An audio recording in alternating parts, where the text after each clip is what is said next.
Oh, and I forgot to turn it. Oh, I forgot to turn the light on. You want the room lights off? On? No, they're fine that way. There we are. That's a bit better.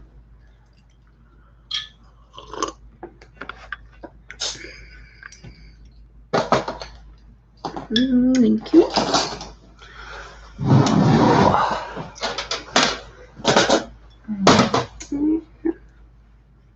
All right, hello. We've got some people in the room already. We're just getting everything set up here. We're gonna do gotta take a quick photo for Instagram. How?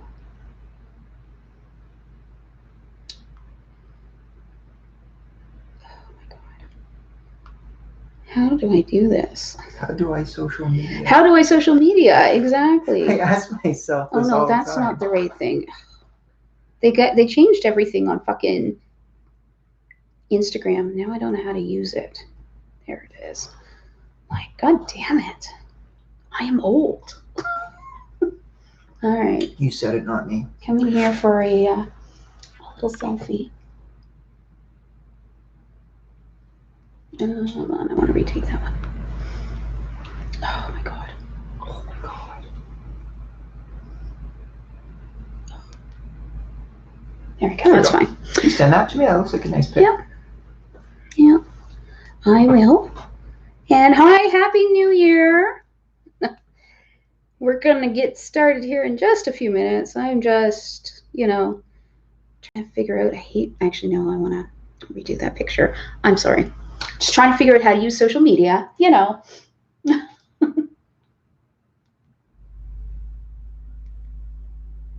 we go. That's a bit better. Okay. God, normally I take like 5,000 selfies before I'm like, okay, finally that one's all right. Totally wonderful. So, do you want to got a lot of people celebrating the new year here. From the UK. Awesome. Oh, hi, Pete. I see you here. Oh, yes, Pete. Hello, Pete. Oh, don't sound so excited. Hope all is well. Yeah. Okay. Happy New Year. What's everyone doing to ready the new year? Is everyone else under lockdown or just otherwise not leaving their homes? Yes.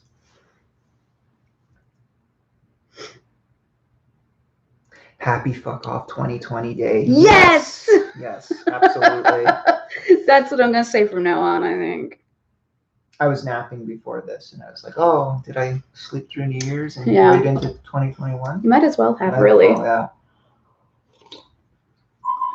Yes, getting drunk as fuck at home. Yeah. Yeah.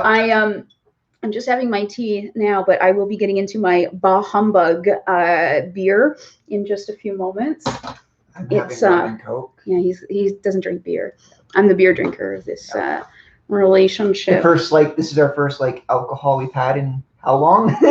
Over a year. A year. We're not drinkers. And then of course we're like those annoying keto people, so we don't do carbs either. So well, we have been for the last. It has been cheat week. Cheat weeks. Yeah. Like we've been cheating for 2 weeks for Christmas because I was like, fuck this. I need carbs because I love them. Okay, YouTube.com. Pete is being social as always and staying home in isolation. Yes. Yeah. I know I think for a lot of us, it's kind of like drink a bottle of Jack. Nothing really changes for us. Like we don't get out very much anyways. Yeah. So they're tier 4 in the UK. Oh, okay. So I think that's basically lockdown, right, for the UK? Yeah, I was gonna ask, what is that exactly? I think it is. Yeah. Oh, Australia. Nice. Awesome. So it's already 2021 for you guys. So actually, a guy I went to high school with, he just posted on Facebook, and he lives in Australia, and he was saying that you know, like other countries, when you go traveling, you have to isolate for 14 days. Yeah. But I heard in Australia, they like throw you in a hotel room and have like a guard stand there, or they have like shifts of guards watching you to make sure you're properly isolating. I don't know how true that is, but yeah, well, they should at least make sure that people like, you know, you have to make sure that they're actually isolating, because as we have seen here, you know, I see Pete saying, you know, Peterborough is in lockdown, but it's still busy AF. Yeah. Same here. He had just went out with the dog.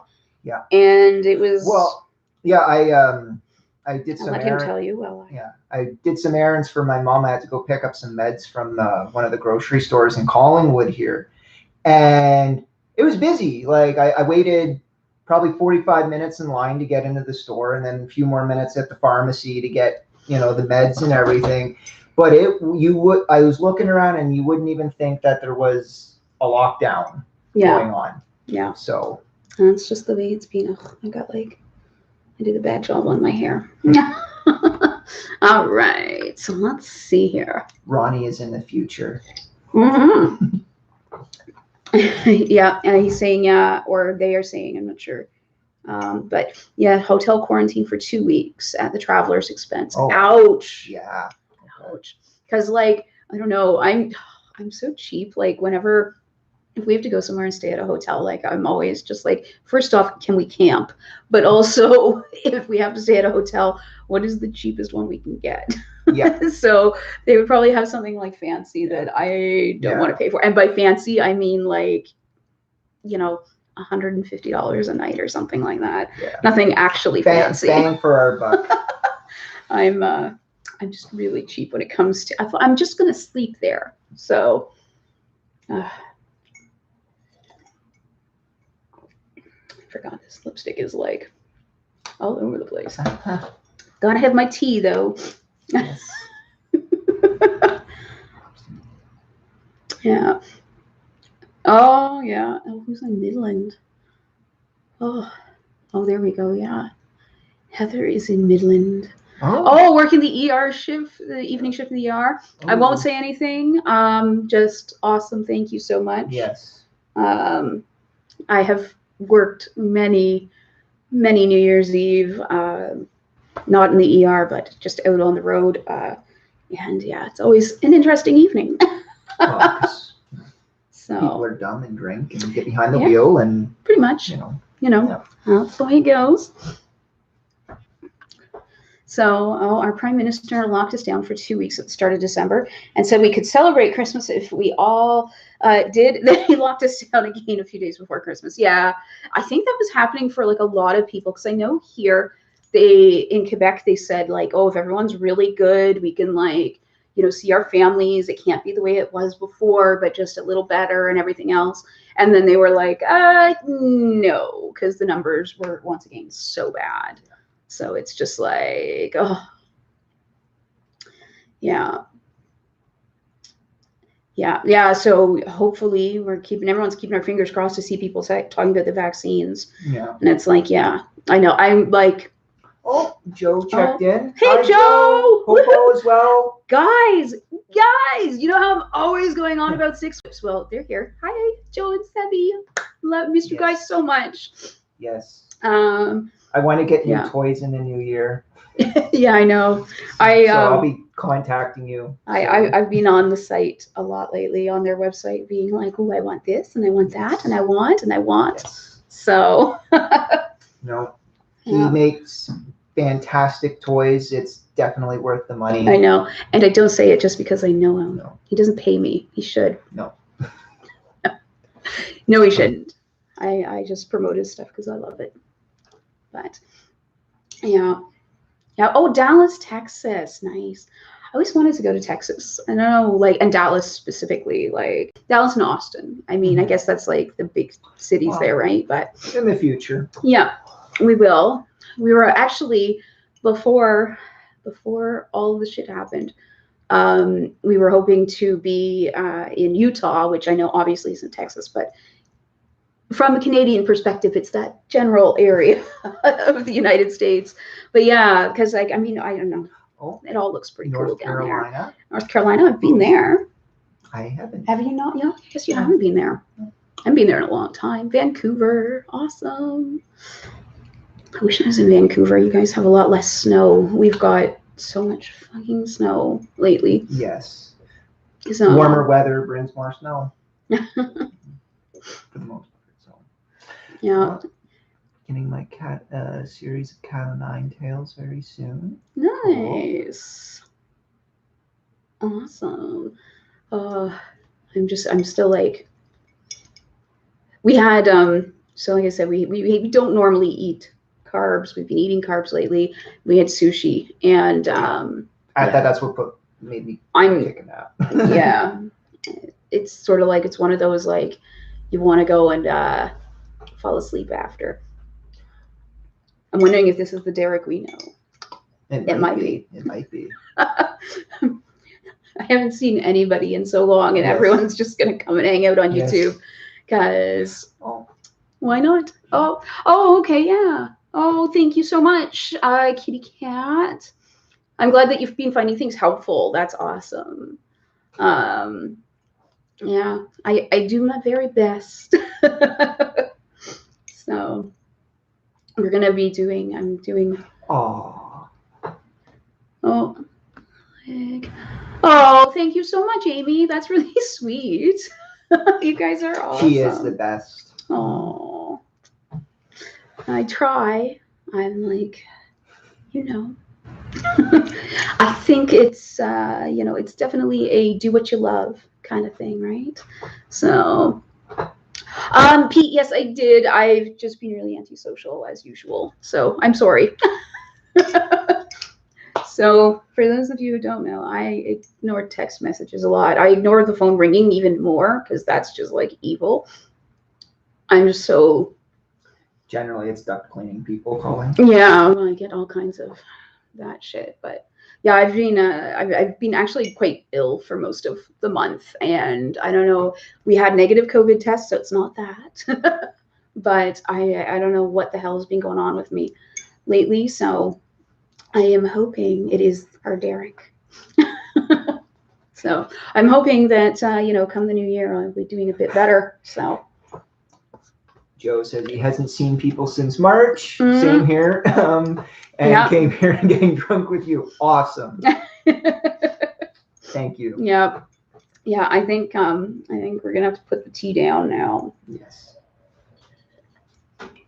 I'll get into the good stuff, because I'm done. So I don't know if anyone else likes Witchwood breweries, but sorry, there's like a bad glare there, but I absolutely love, so I'm trying to like block the glare and it's not working, but I love their our label on the art, the art on the label. Fuck, I can't even talk. I haven't drank any beer yet. Is it setting in? Apparently it's just like the fumes are getting to me, because I haven't had a drink in so long. But yeah, so this is their Christmas beer, Bah Humbug, obviously, but they do like, one of my favorite beers is Hobgoblin, and I love it because we can't get a lot of them here. They're a UK based thing, but they all have like these mystical sort of names and stuff. My favorite that is not available in Canada anymore is Black Witch, which is their stout. So yeah. So your rope tutorials are very helpful. Oh, awesome. Thank you so much, Knockout Lemming. I'm not the best rope person, but I like simple rope. Yes. I'm one of those, I love watching other people do rope, right? I love all the beautiful, elaborate shibari and everything like that. It's absolutely amazing to watch and just see the connection between people and the beautiful art that it is and everything. But when I tend to play, I'm just like, I want to tie them up, and then I want to get to the other stuff, because I'm at heart, I'm a sadist, and I just want to hurt people consensually, of course. But it's sort of like, I don't have the patience for it. So that's the kind of rope I teach. So yes, it is a kick in the nutsack to not have anyone over, or to be able to go anywhere for New Year's, for sure. It's because, like, there's always something going on New Year's, whether it be, private parties or someone hosting an event or whatever have you. And yeah, like, I don't know, this year's just been a complete right off. Well, it's for everybody. super fun too, because last year we were supposed to go out and I got a migraine. So you went out briefly, but you know, it's sort of like no fun. So it's even if this year was a shitty one for kink parties, I get a lot of the work classwork done and do YouTube. No, it's been awesome, and I have to say, like, it's been really great for me because I was just starting to do online classes, like formal classes, and then with the whole COVID thing, like it's been amazing. Like, guys, I had to do everything online, and I had a built-in audience because everyone else was stuck at home. So, Ronnie, this is Huda Beauty Boz for the lipstick. So, because I love Huda. Anyone who knows makeup knows what I'm talking about. The rest of you probably don't. Are like, what? What the fuck? So. Yes.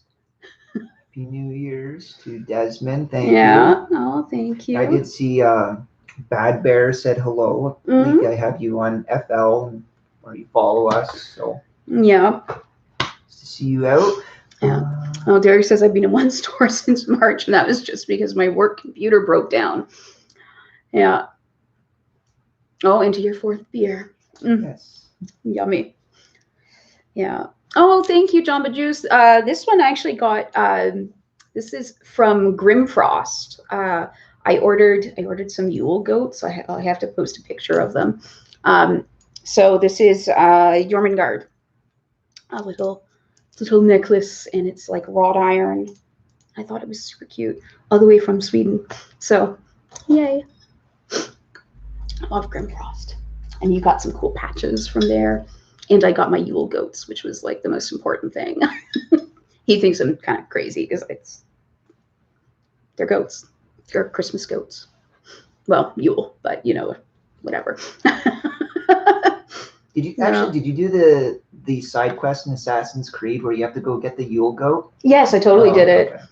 We've been playing a lot of Assassin's Creed. I don't know about anyone else, but yeah. Well, he finished it, but I'm a completionist, so I'm still doing 1,000 side quests. Oh, what's on your shirt? Oh, this is Septic Flesh. They're a band from, I believe, Greece. They're like kind of like black metal. They're awesome. If you are into that kind of thing, I really recommend them. Yeah. They have some pretty cool music videos and stuff as well. Yeah, I remember when we were first like getting to know each other, and that you told me about them. Yeah, and I still want to see them, and like they were supposed to. They were supposed to come, and then COVID happened, and it's like, oh, of course. Yeah.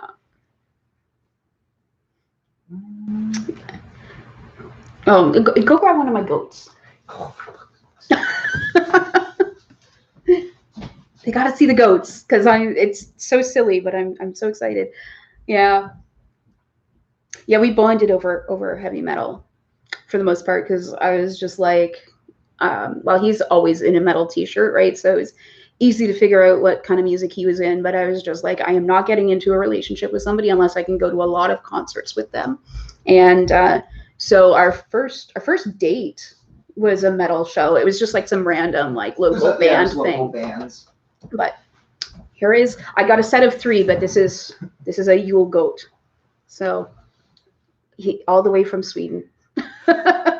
So yeah, this is what I was talking about. I'm weird.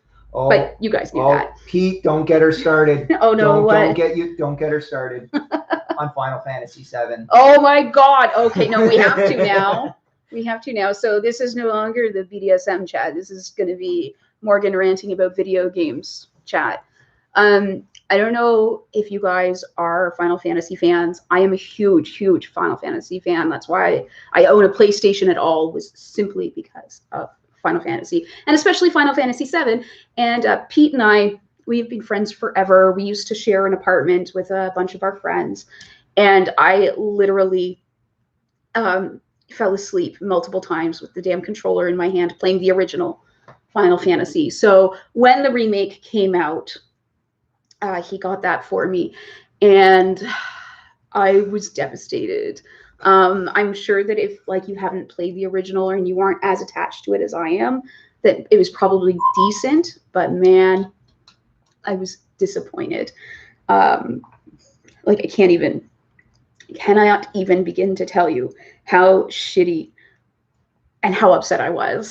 So I still have to play through it, and I was like, oh, all right, cool. I'll maybe get around to it. And I like Final Fantasy as well, but I saw her play it, and I was like, oh, I'll just play it through you while you do it, and be angry at it. Yeah, I was disappointed.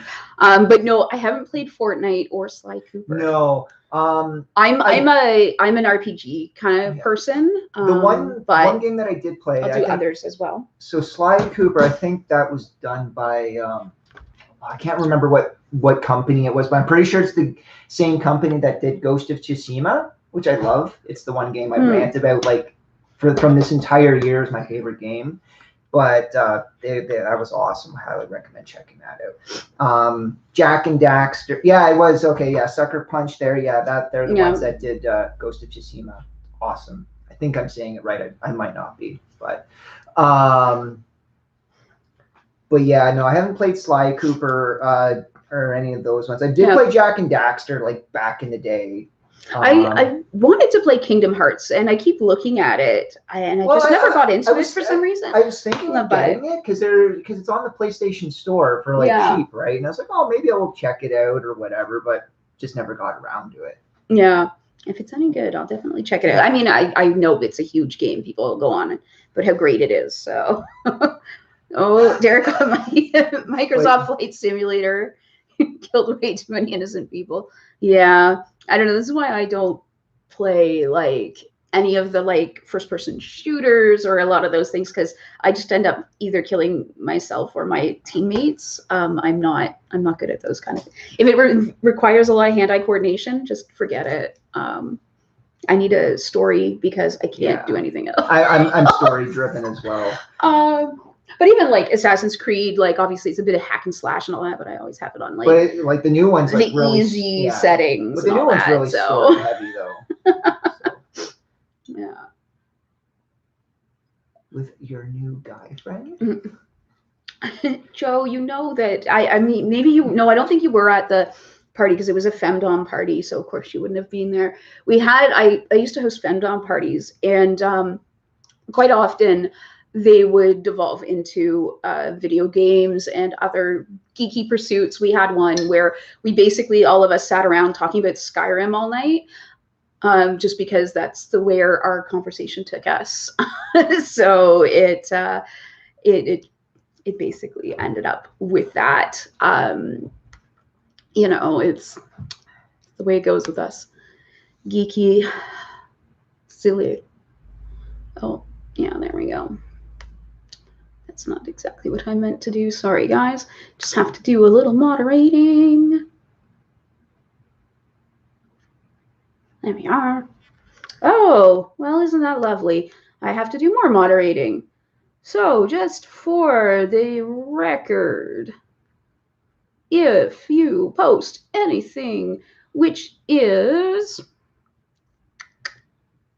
you know, well, there we go. If you post anything which is like racist or just generally nasty or any of that kind of shit, you will not only be kicked out of my room and off of all of my social medias, you will also be fucking reported. So we can, you know, we'll just deal with that. We will get rid of those folks. I did not want to time that person out for 300 seconds. I wanted to kick them out of the fucking room. So, sorry about that, guys. Sometimes people can be dicks. Okay, hi, David. I see you there. All right. But I like Derek's comment here. Yeah. It's one thing I like about the BDSM community. You can walk into a play party and then ask who likes Star Wars, and everyone will raise their hand. Yeah, pretty much. I always tell people that are like nervous about getting out into the community and things like that is that, you know, basically we're all a bunch of geeks. So whatever ideas you have in your head about what a play party is going to look like, or how people are going to be, or any of that kind of stuff, you know, that's not the way it really truly is. Like, we literally had a party where we talked about Skyrim all night. We've been kind of talking about some video games here and that kind of stuff. You know, don't get me started on like fantasy novels. Like, we can talk Wheel of Time all night if you guys want, but you probably don't. And I mean, it would take me all night just to explain the fucking books. But yeah, so whatever you're worried about and whatever like interests that you have, and if you worry that like, oh, you know, I'm not cool enough, I'm not whatever enough, don't worry. None of us are. We are really geeky people. And yeah, like Star Wars is a great example. You know, there's a lot of Star Wars fans. I mean, we all remember the Wi-Fi password at Subspace was Bubba Fetish. I can tell you that because it hasn't existed in years, which I miss. But yeah. Oh, hi, Richard from Mississippi. Oh, hey. Thank you for coming out. Yeah. Apparently, Joe does want me to try to explain Wheel of Time. I'm not. No. Yeah, it would take a lot longer than an hour. When I first attended my first event, we ended up discussing D&D and Harry Potter, of all things. Yes. Yeah, it totally makes sense. That could be like half the parties I go to. It's Peter says no Subspace. No. Yeah, it's that's been gone like. Yeah, it's been gone a long time now. I think it's a parking garage. Condos. Or condos. It's condos now. Yeah, it's been bulldozed. It's in Toronto. Everything is a condo now, basically. Yeah. For those of you who aren't familiar, Subspace was one of our like local dungeon play spaces in Toronto. Excuse me. A lot of the people that were going back and forth with in the chat, that's where I met them, or at least hung out with a lot of them, except for Joe, who I met at a pet store. But you know, I guess, and Pete, who I met at another random bar. But you know, but yeah, so yeah, unfortunately in Toronto, rents are sky high and no one can afford it, and so they keep buying out buildings and building condos instead, and it's frustrating. But yeah. Yeah. You know, the last laugh, you don't need necessarily a mentor or anything like that. Just even if you can find, I understand a lot of people don't want to go to you know, a play party by themselves. That can be kind of awkward. But you know, if you do decide that you want to go and check that kind of thing out, like I'd recommend starting with a munch, and that way you can get to know people. It's a much more like chill kind of environment. So because it's just like, you know, meeting people at a restaurant or whatever, obviously after all this shit is done with. But you know, you can go to a play party solo. You can go, I always did, you can go, you know, you don't have to know people, although it is much more comfortable, I think, if you do. One thing I would say, if you're going to go to like a play party and you find like a listing on FetLife, is I would reach out to the person organizing it and just say like, hey, I'm new, I want to come out. And, you know, generally like the hosts are pretty good. They'll, you know, take you around and introduce you to people, kind of help you break that ice. That's what I always did, because I'm kind of nervous when going out and talking to new people, or just like awkward with my approach. So welcome to everyone in the BDSM community. We're all awkward as fuck. It's okay. So again, you don't have to be whatever. You can be awkward, and it's okay. But yeah, no, I really encourage everyone to get out, like whether you know people or not, because kinky people are super friendly, and if you just kind of show up and be like, hi, I'm new, people will just be like, oh, cool, let me fucking info dump on you. And yeah, it kind of goes from there. So Mark, I don't have any specific like opinion or experience with erotic hypnosis. It's just not something that I'm personally into, so I can't really give you anything on that, other than I know that it is certainly a semi-popular subset of the kink community. I know I've seen a lot of like classes and stuff on it, not a ton, you know, like the more common stuff, you get more classes, but it's definitely out there. it's nothing that I've ever tried before. So, yeah. Oh, sorry, just trying to make sure that I kind of see everything.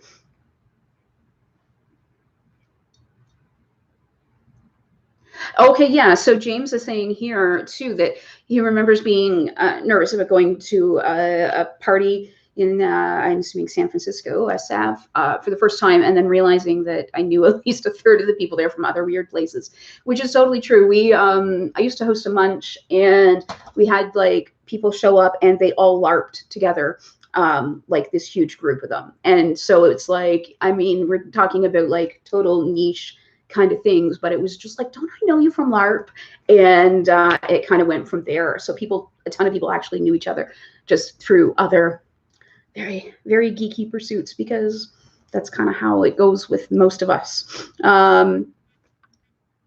Yeah, Pete approached me in a bar dressed in his many, many years ago work uniform, reeking of fried chicken, and I'm a vegetarian. But we became friends because he had guts. So, oh, from Ukraine, Happy New Year. So, yeah, we're all a year out of practice with talking to people and stuff too. So, Is that the what do we got? Yeah, the vice. Yeah, we've got a vice over there. You want to grab it? Yeah, grab it. And we haven't really used it a ton. We don't do a lot of like device chastity. Usually it's like honor system stuff, but I do enjoy device stuff for sorry, I'm like fucking with my hair. But so yeah, we've got the vice. But I do really enjoy it for like if we're doing a scene, I like to have a device. So this is it. It's really interesting. However, I like the idea. This is the vice part. So this is supposed to be their anti-pull-out technology. So, you put it on, and I put it in the slightly wrong spot. So you put it on, lock everything up the way you normally would. And what it does, it'll be hard for you guys to see, but this is it in here. So it basically just kind of squeezes the penis a little bit. And so you're not supposed to be able to pull the device off, because we all know that it's a common way of cheating. So a couple of things there. One, it really depends on, I guess, the penis, because a lot of people, when they are not hard, it's a flaccid penis. It's just like, they're squishy. I don't know any other better way to say it. They're squishy. So some people can pull out of it. And a determined masturbator is going to get off no matter what. But overall, I do really like the device. It's not metal, it's actually plastic. So that's nice that it's lightweight, but it looks like metal and it's attractive. But yeah, I overall really do like the device. It's just, like I said, it has the same sort of downfalls that any chastity device is going to have. And I really think that, if you're going to play around with this kind of thing, and you like devices, they're awesome because it gives you that reminder of the chastity. And I mean, I know you like devices and stuff like that, but at the same time, if a person's determined, they're going to do it. So, but yeah, it's, so I just want to see where we're at there. Yeah. We also have a CB6000, I guess. Yeah. So we don't have anything like really like custom made or anything as far as chastity devices go, just because neither of us are into like long-term wearing of devices. If I'm going to do long-term stuff, it'll be honor system. But also, he learned the very important lesson that you should never engage in chastity with somebody who's not really all that into sex. I can last a lot longer. So, Yeah. Yeah, getting courage to go to a munch is one of my 2021 goals. You should absolutely, like, honest to goodness, you'll go and you'll laugh at yourself for being nervous about it. Yeah. Because most people kind of have that.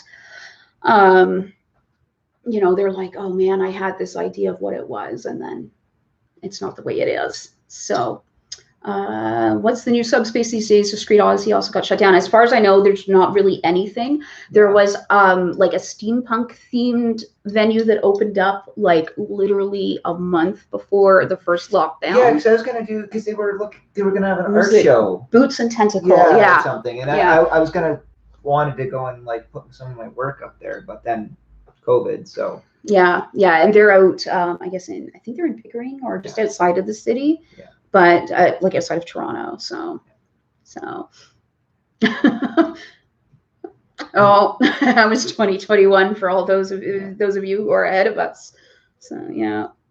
Any kinky comic recommendations? Do you have any that you know of? Like, as I know you. Like, I'm more like an artist guy kind of thing, right? Like, I know a bunch of artists that do cool stuff. I know which one you're talking about as far as like the Sunstone comic. I haven't read it, but I know the artist, like I've seen their work and I'm like, oh, okay, I can point it out. One person I recommend that I love their work is Michael Manning. He does, I've got one of his books. He also did some graphic novels back in the day. I don't know what he's doing now, but his work is awesome. Like, if you like the very like, he mostly works with black and white. But I might grab one. Yeah, go for it. Actually. Does anybody else have any good like comics, anime, kink themed stuff there? I know, like I haven't read a yaoi in a long time, but I do enjoy that sort of genre of anime sometimes. But I can't think of any like off the top of my head that I particularly like. Oh, somebody has a new FetLife name, Determined Masturbator. Yep, it is a thing. And Ronnie Rule LARP, dress up in peculiar clothing. I can't speak today. Go around consensually hitting each other. Kink events, play parties, dress up in peculiar clothing. Go around and consensually hit each other. Yeah, pretty much. That's like what it comes down to. Like, pretty well. Yeah, I guess Oasis would probably be one of the bigger spots in Toronto. That if you're in the Toronto area, but of course they're also not open right now. They're a swinger club primarily, but they also do a lot of really good kink events too. So you've got books. Yeah. So this is one of Michael Manning's books. This is like it's like a collected version. So his stuff is really awesome. I really like it. He's also, if you're on FetLife, he's also on there under Michael Manning. You can follow him. He doesn't post as much anymore, but I'm just sorry. I'm just kind of looking at this, going like, I have this skirt, and you have that neck piece that's up there. Yeah. No, we're not predictable. I really like his stuff. Okay. So awesome. And I see you brought Stanton. Yeah. Which is classic. Classic. He's dead now. Yeah. Unfortunately, when it comes to, I don't know if you guys know Eric Stanton, but yeah, he is like one of the great reflection of my ring light there, but Stanton is like just one of the classic sort of femdom comic cartoony kind of. I'm just gonna randomly, I had to check to make sure there was nothing I'd get kicked off of YouTube for, but you know, very classic kind of stuff. I really enjoy his work. Yeah, he actually, I'm pretty sure he started at Marvel Comics back in the day, and then I think you're right. And then he went into doing porn. Yeah. So guess which one is more fun? Well, I guess maybe they'd both be a lot of fun. I was gonna say guess which one is more fun, but I don't know. Like I like collecting like art books and stuff just as an artist myself, but man, trying to find some that are like affordable now is, you know, it's like you gotta snap them up when you can if they're affordable, because they go up in price. I was gonna buy I can't pronounce his name, but he also died in the past year. He was the guy who did femdom paintings, but it was like oh, is that the one with the really big women and the small men? Oh my god. I was going to buy one of his books, and I had it in my watch list on eBay. And then after he died, it was like, a book was like $60 Canadian. I was like, I might buy it. But after he died, price went up to like $250. And I was like, no, not. And I also want to get some Tom of Finland books as well, because he's another classic. Yeah, sorry guys, I'm trying to find you some more pictures I can share that I'm not going to get kicked off for. But just for the Stanton book here, lots of really fun stuff. I mean, femdom themed, obviously, but he's got a lot of like old classic comics that appeared in magazines and stuff like that. So yeah. Oh, thank you, Lissa. I'm glad you find that helpful. I'm actually going to be doing a whole class on caning coming up kind of soon. So yeah, we will, if you want to check out my website or my Instagram or any of that kind of stuff, we'll be doing, I do like a whole 3-hour intensive caning class. It's kind of fun. Yeah, lots of Toronto people. Atomic Tom, hello. Are cross-dressers welcome? Absolutely, Richard, or Trixie rather. Yeah, people, we are not big on judging people for the most part, and especially not for whatever kink you have. So yeah, there's a lot of cross-dressers.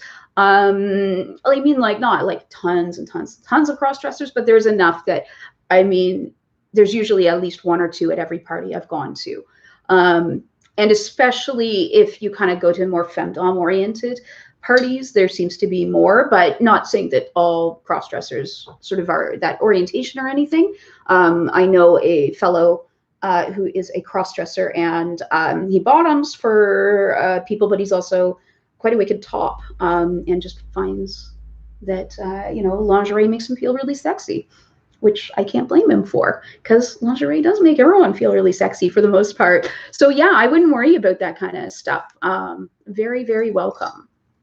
So, speaking of Wonder Woman. Oh yeah, I see Wonder Woman, the old school Wonder Woman. And then for sure. It was also part of the tri-way relationship. Has anyone else seen Wonder Woman 1984? Yeah, have you seen it yet? So I'm not going to give any spoilers, because that would be awful. But I'm just going to say that I believe the special effects came from 1984 as well, which really.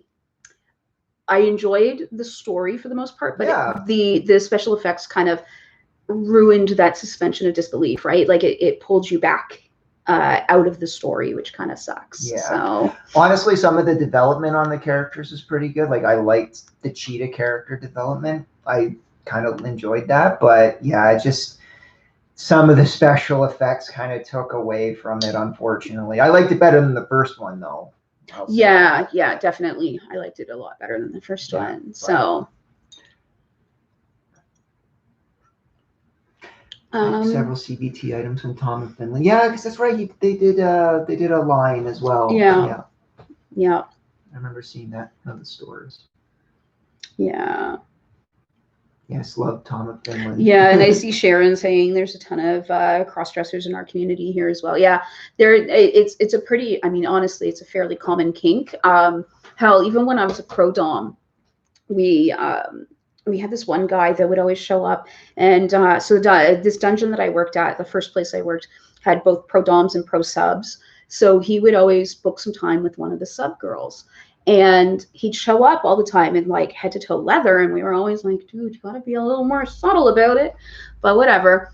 And he always had like this kind of attitude, and the girls would giggle because apparently as soon as he got into the scene with them, he'd like take off all his clothes and be wearing like panties and lacy lingerie underneath the leather, and went from like this really hard ass attitude to being like a really fun and sweet, caring, like more sensual dom, when you were expecting somebody that was going to be like a lot more harsh and like everything else. So I always got a kick out of that, it's, the outside package can be deceiving, I suppose. So yeah, corsets are awesome. I was going to totally wear a corset, but then I ate too many carbs, and beer and corsets don't mix either. So H-Play and ABDL, welcome. Yeah, for sure. I mean, I know in the Toronto scene, there was a huge explosion of littles and age players and stuff like that. And it was just like every time you turned around, you'd trip over someone wearing a diaper, and not in a bad way or anything. It was really, really popular. Kinks kind of go in and out of fashion, it seems, but you don't see it as much now.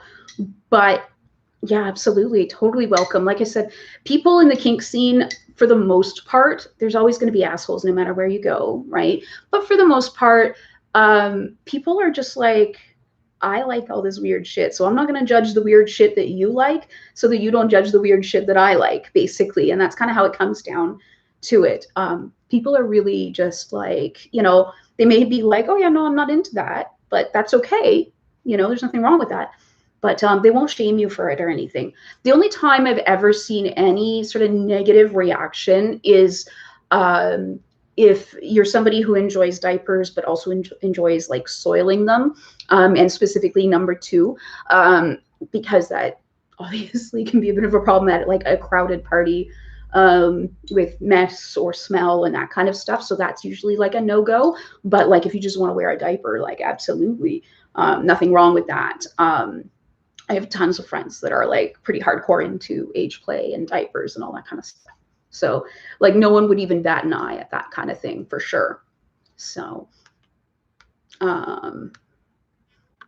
pretty much any kink that you guys have, there are very few that are going to be sort of looked down on or anything like that. Most people are going to be very, very open-minded. So yeah, a lot of bad reviews for Wonder Woman. Yeah. So can you give me any advice or tips on how to be a good Dom switch? As all I've known for nearly 10 years is being a sub. I've been watching your videos. Thank you. Kitty Cat, I would just say, like, it's so hard to nail something down, but I would just say, like, be true to you and who you are, and think about, I guess on both sides, and especially with switches, and maybe you'd have better advice for somebody that's a switch.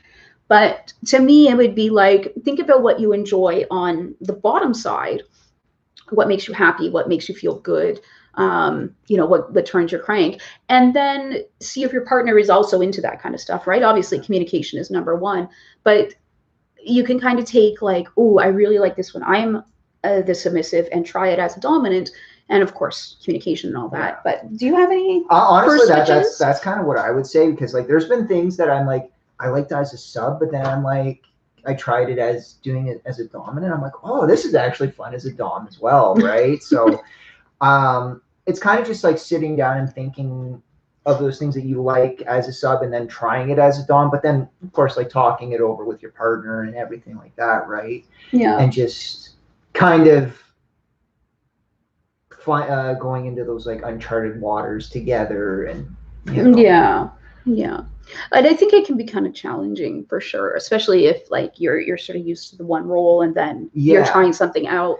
But I think it's like when you're coming from like a sub and you're going to switch, or like try on, put on your dom title there.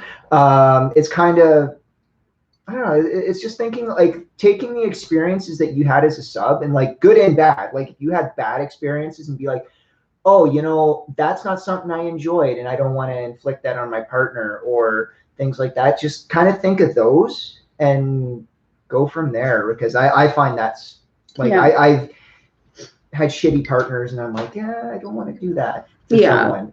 And it's really helped. And I think thinking about like, who are you as a dominant? What are you into? And I mean, this is advice I'd give any dominant, just like what turns you on, what makes you happy, what speaks to you, right? Because there's a lot of people out there that are, into the more sensual stuff, or like myself, that are more sadists, or that, there's a lot of people that are like really hardcore into humiliation or things like that, right? So think about the things that really get you going, both from either side, right? And try it out. So like if you really enjoy humiliation as a submissive or a bottom, then, give it a try as a dominant, if your partner's into it, of course. Worst thing that happens is you're like, oh, I don't like it from this side, right? So definitely, just give it a shot and try to figure out who you are. And yeah, I think just experiment, you know? It takes time, and it's not something that happens overnight, yeah, right? Yeah. And give yourself that freedom that it is going to take us some time. Yeah. For sure.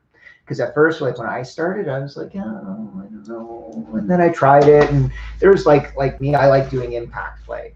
And it's, I don't know, it's fun. It's just something I enjoy doing as when I'm doing like the more dominant thing. So it's just, it's really just taking time, trial and error, you know, it'll come. Yeah. And I see someone here, YO, asking about foot fetish stuff. Yeah, foot fetish, obviously, like that is one of the big fetishes that's really, really common. You see it quite a bit again, like especially if you go out to like femdom kind of stuff, you'll see a lot of that. But even if you go to other sort of more general kink scenes, you see a lot of different variations on it, whether it's like boot worship or just foot massage or, excuse me, beer or any of that kind of stuff. It's really, really quite common. I personally am not into foot fetishes as much as I used to be, but that's because I had an accident and I have a lot of pain in one of my legs and feet. So they're kind of off limits for me. But, you know, until then, I was always game for foot fetishes. I think, though, that you have to approach it in the right way. It's a total like sort of joke thing, but it was actually created by a guy that's into foot fetishes that had great advice to give. I want to say it's Captain Boogie. Foot fetish guys need to learn how to not be creepy. You can literally, it's on YouTube. If you just look up like foot fetish guys creepy or something like that, you'll find the video. It's a little song. It's hilarious, but it's also true because I think that a lot of people, and certainly not just foot fetishists, a lot of people kind of approach people fetish first.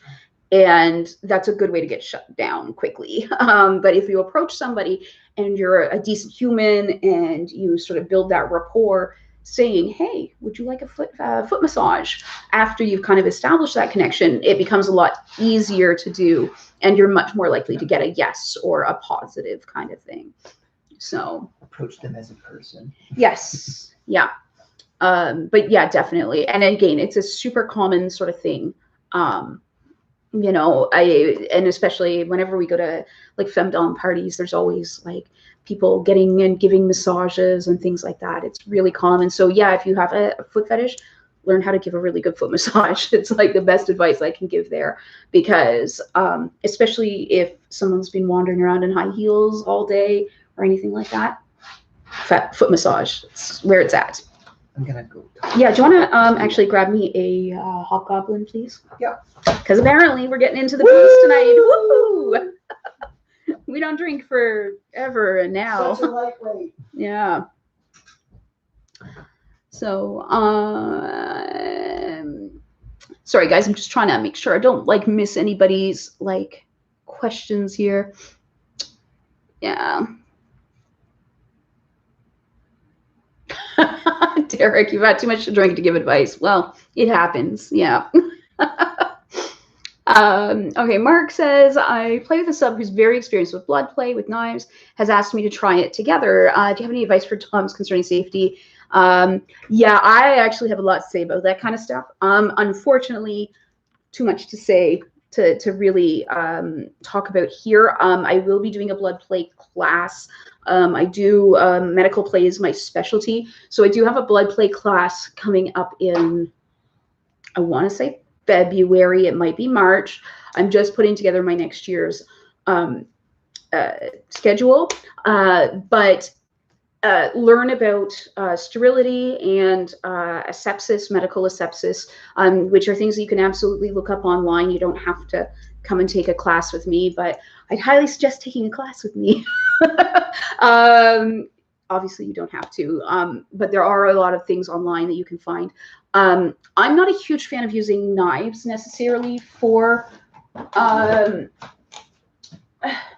just give me 1 second here. I have a big tower next to me, and it's got all kinds of stuff on it, including some scalpels. my little demo scalpels here. So I much prefer using a scalpel if I can get this put together properly. There. So I much prefer using a scalpel over a knife just because it's designed for the purpose. You can get a sterile one and they're a lot sharper. You obviously have to be much, much more careful because this will cut very deeply, very quickly. But a scalpel definitely superior just because it's designed for that. And if you are wanting to get into blood play, I would suggest probably starting again. Sorry, I'm just like, I'm literally surrounded by stuff. Are you kidding me? Where is my, I don't have a box of needles. What is going on? But I would really suggest using, starting with needles and things like that. They're a little easier to use and control. But I definitely, I'm going to just pop up my website in the chat here for you guys. And you can see my upcoming classes. Not everything is up yet. I just have till like, I think mid-February posted. But we'll have more coming up soon, actually. Let me just take a quick peek. Yeah, I'm going to be teaching an asepsis class February 21st. So that's the cleanliness and like basically what you need to know to stay safe and all about sterility and all of that kind of stuff. We'll be doing piercing March 7th and sutures and blood play after that. I just don't know exactly which dates. But lots of good classes. And like I said, I even will be doing a whole medical play bundle so you can save some money if you're into that kind of thing. Derek, I think I'm going to make sure you're going to be on your own for that 11:30 chug. I'm not. No. I don't drink very much. Here's the hobgoblin art. It's so pretty. There, yeah. I love the artwork on this. These beers, I gotta finish this one though. Yeah. So that would be, yeah, Mark, that would be my kind of like quick version of stuff. But just, yeah, look up medical asepsis if you want to get a head start on things. That is definitely the way to go. And then have some fun with some blood play. Also, just keep in mind you can't drink a lot of blood because you will throw up if that's one of the things that you guys are into. Yeah. Yeah, it's definitely hard. I see Kitty Cat saying that, you know, can't have visible marks. That's really tough. I actually have a video on YouTube about doing warm-ups. And if you do a good warm-up, that will help minimize the chances of marks. Like, you know, it's not 100%. Nothing's ever 100%. But if you warm the skin up properly first, then you're doing a lot better. It's much less likely that you will leave marks. But obviously, like, you know, if you're going at it super hardcore, it's going to leave marks no matter what, but that should help. Yeah. And I like what Sharon has to say here too. You don't have to leave marks to be a top or a dom. Domination is about control, not sadism specifically, although they often go hand in hand, but they're not mutually exclusive. And Sharon, you absolutely have hit on my philosophy right there. I love precision implements. I love canes. I like things where I can have a high degree of control, which is why I like a lot of the medical play and piercing and all that kind of stuff. I'm with you 100% on that. Great advice right there. So, whoops. Some kinks I don't think I will understand, but I'm trying to train my brain to get rid of the stigma in my head and turn it positive. Do you have any advice? Yeah. We have like a little saying, which is your kink is not my kink, and that's okay. So that's an important thing to remember. First of all, that, yeah, people are going to be into things that you're not into. People are going to be into some weird shit. Trust me, I like some weird shit. But one of the other things too is that we aren't always going to be 100% comfortable with everything that's going on around us. So again, if you're at a play party or something like that and people are doing things that make you uncomfortable, the little saying is go get a cookie. But it's basically remove yourself from the area, and just, don't look at it, basically. Because, when we're at a party, the play comes first. So it's your responsibility to say, oh, no, that totally squicks me. I'm going to go outside or whatever. And I'll be honest, there's a lot of stuff that people do that are absolutely fine, normal, everyday kinks that really put me off sometimes. And I just have to remove myself. And some days I'm good. I can sit there and enjoy and just whatever. And then other days I'm like, no way, I gotta remove myself. So, don't put too much pressure on yourself to be 100%, accepting and cool with everything, because you won't be. But just recognize that, even those things you aren't cool with, you gotta just kind of look the other way and whatever. And it's hard sometimes, for sure. But yeah. So, can a man there wear a PVC catsuit and be a dominator? Yeah, absolutely. We don't judge people based on their gender identity or what they want to wear or anything like that. So if you want to, wear a catsuit and all of that, absolutely. You do you. That's the way it goes. So, Sharon says, I learned blood play via workshops that are held in my area. Yeah, absolutely. Workshops are, I think, especially when we're talking about blood play and more advanced BDSM play, it's the absolute best way to learn and to be really, you kind of want that hands-on aspect if you can get it. Unfortunately, COVID, no workshops going on, but, yeah. Yeah, it becomes difficult if people want that hard play and can't have marks. That is a challenge, but definitely check out the warm-up video. If you just search my name and warm-ups, it'll come up.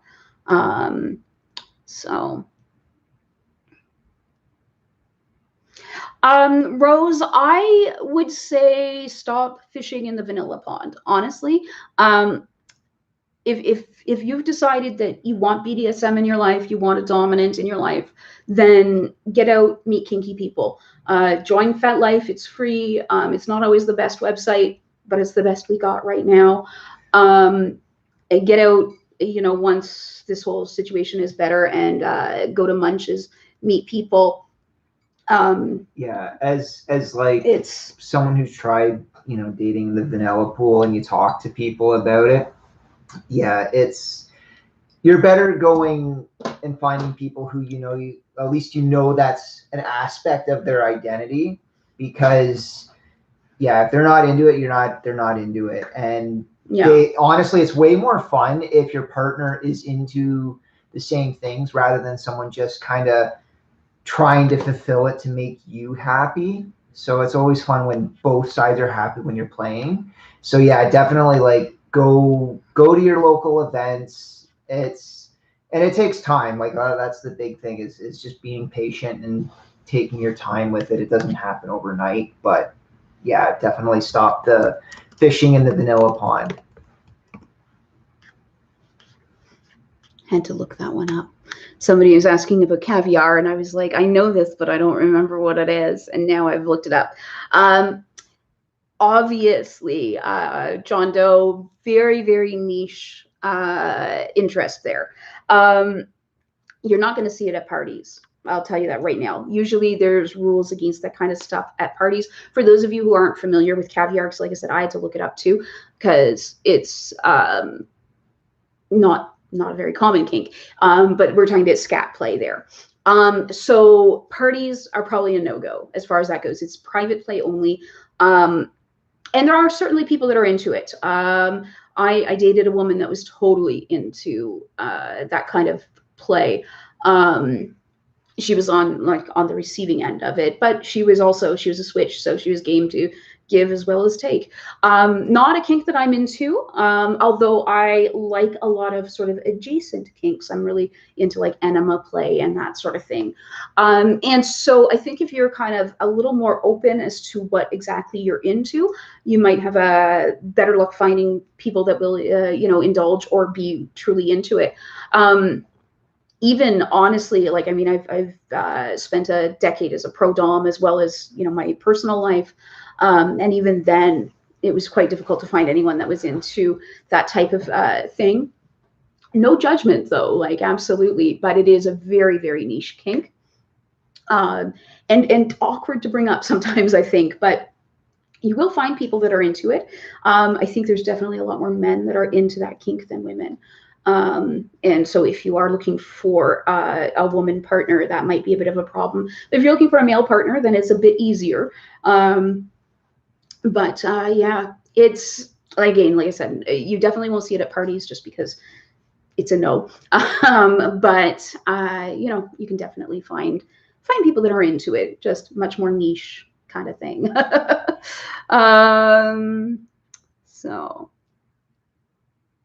yeah, and again, Sharon with the great advice here about going soft, at least in the beginning, because you can always go harder, right? You can't take it back if you go too hard. So, you know, once, like, start out light, you can always give more, you can always go harder the next time. Again, awesome advice there. Experience of being in a DS, I'm assuming woman dynamic. Yeah. To me, they're not, you know, dating a woman is not much different than dating a man for me. Um, I date people of all genders for sure. But there are definitely kinks that I think men are more into that women aren't into. And of course, that's a very big generalization. And also recognizing there are people that don't fall into man or woman categories, right? But yeah, I can't say that there's, to me at least, there is a ton of difference. But I also do tend to have more like non-sexual kink relationships and relationships in general. So there may be some nuances when it comes to that kind of stuff that are a bit different.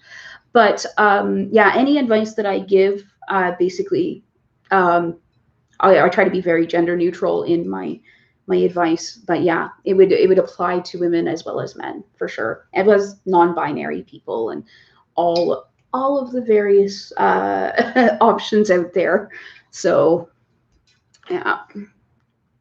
When we reach 2020, instead of saying Happy New Year, can we say fuck you 2020? Yeah, I'm with you on that one.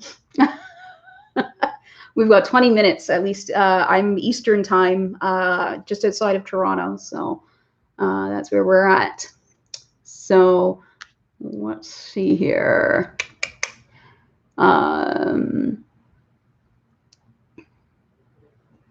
As a dom, how do I operate in a 24/7 DS relationship with high protocol with a sub? Can I tell my sub what to do, or what if she has a job? I'm just confused about this topic. So the answer that you're always going to get to this is it depends on what you negotiate. And really, that's what it comes down to. I found that a lot of people will maybe start out as a high protocol thing and find that just for day-to-day life, it's too much trouble. And they prefer to have different levels of protocol. So it's something I would definitely be open to, is like saying, okay, on the weekends, we're going to have super high protocol because neither of us work and we have more free time and we can do that. But through the week, we'll have like a lower protocol, but still 24/7, of course.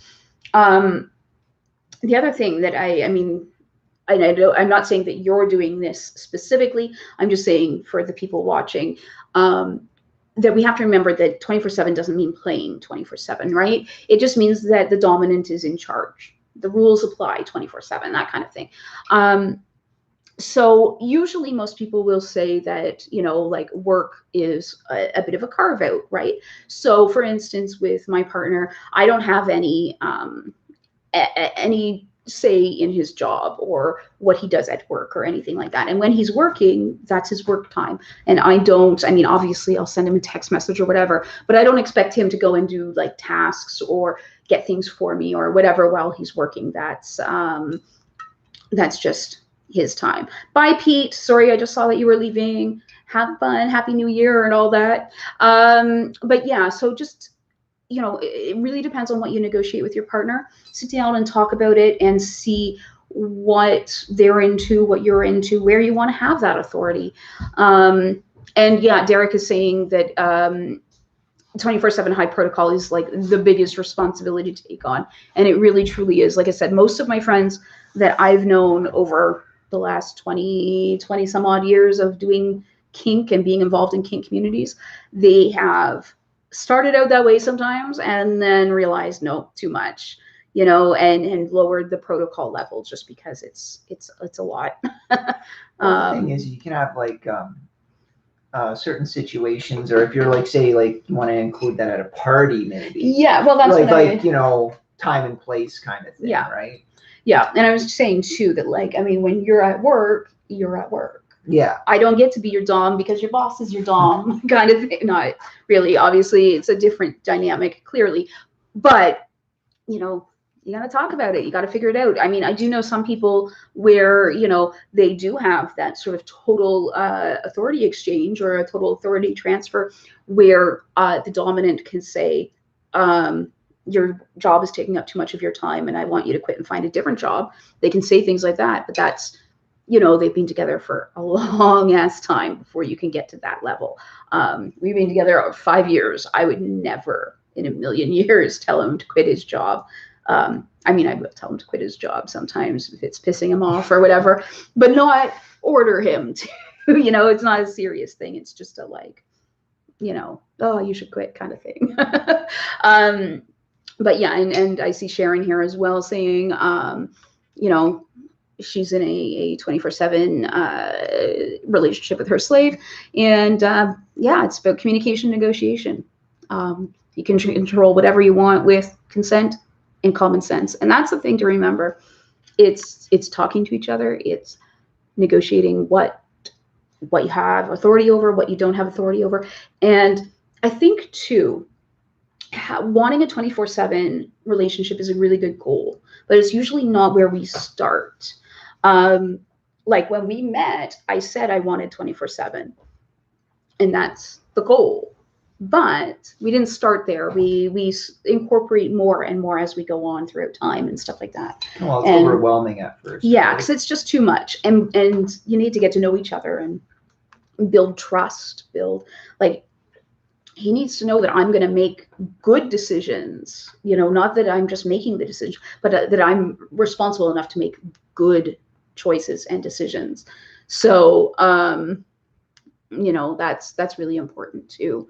Did you say bye to Pete? I did, yes. Okay, cool. So Rose is saying my old Dom certified scarification piercer, everything body mod and had a rig. My fetish, knife play and isolation. Finding it hard to find a Dom. Yeah, after somebody like that, it will be tough to find somebody. I'm a former piercer and a former, well, I guess I still pierce and stuff, but a former paramedic. So, you know, there are people with those skills out there, but they're not super common. But there are enough out there that you'll find people that are into like blood play, as we were talking about earlier, piercing play, all that kind of stuff. It's just a matter of, you know, being like, this is what I'm into. And I mean, if a person doesn't have those qualifications and stuff like that, I mean, you know, professional qualifications are going to vary depending on where you are, but people can learn. Like, or you can sometimes, you know, have play with other people. Like I facilitate hook suspensions for people. I haven't in a couple of years, but I usually used to do it all the time. I miss it. I need to do some hooks, but yeah. This year. That's it. New Year's resolution. Yeah, I gotta do some hooks. It's been a long time since I've done hooks. Maybe when the weather's better, we'll go outside. Yeah, we'll go outside.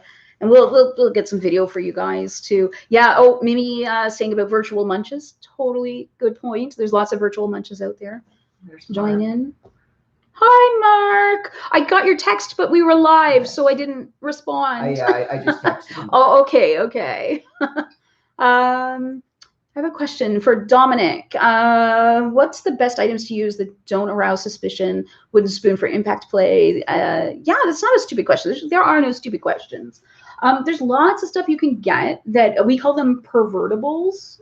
Hi, can we focus? Thank you. Sorry, I'm talking to the camera. Lots of things, we call them pervertibles. But basically, wooden spoon is a great example. I have a couple of videos where I've like gone to the dollar store and bought different toys. you know, you can get all kinds of rope and stuff like that just at the dollar store. I'm trying to look around and see. I think I've got most of my like pervertibles kind of packed away. Oh, you know what? You could grab me though. I'm gonna grab that red paddle at the end there. Just because somebody's gonna get a kick out of that. Oh yes. Here, I'll grab the. Oh, my other. Okay, we'll do that one after. So here's a great example of that kind of thing. So this is a fantastic paddle. I got this at Value Village because what it really is. Oh, no. Oh. Let's see. It's actually. Oh. That's what I thought it was at first, and then that's what everyone thinks it is at first. It is not for measuring your penis. What it is it's for measuring spaghetti. Okay, so you can see here on it, you know, one portion or whatever, the different portions. So this is absolutely innocuous, but it's a wicked paddle. It hurts a lot because of the holes in it and stuff. So you can get all kinds of really cool stuff like this. I had like an IKEA pot holder that was paddle shaped that I totally broke over someone's ass. But lots of stuff like that. So yeah, there's all kinds, as long as you're creative. Like we always make a joke about going to Home Depot. We call it Dom Depot because there's so much that you can play around with. If you are creative, there are so many possibilities out there. Like I said, I'm just trying to think of like other just shit that I have kicking around here that I can show you. But unfortunately, like a lot of my pervertible stuff is kind of packed away because I started to run out of room. But I did want to show you guys this one. This was made by somebody in the room, and I still have it. This came about. Derek was making a glory hole box for a play party and had some leftover supplies. So the glory hole paddles became a thing. And I just wanted to be like, I still have it. I have a few things that Derek's made, actually. I have that big, not the green spreader bar, but the stainless steel one. Oh, yes. As well. Yes. So, yeah.